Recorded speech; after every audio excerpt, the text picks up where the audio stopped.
县政府伫去年承办的全中运受真侪民众肯定，官府嘛伫去年6月，搁一摆向教育部争取办全运会，经过20年的时间，全运会搁一摆来到云林举办。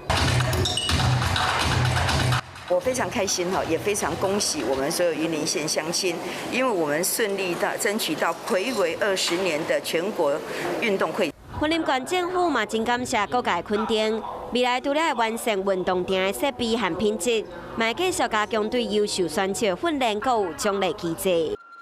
我们整个县政府的团队一定会积极努力来规划、来筹划，希望能够再展现我们云林县所有的这些选手本身的实力，把所有荣耀留在云林。全国运动会会伫114年来到云林举办，希望透过运动会整合县内观光、美食、人文产业，互来到云林的乡亲留下一个真深的印象。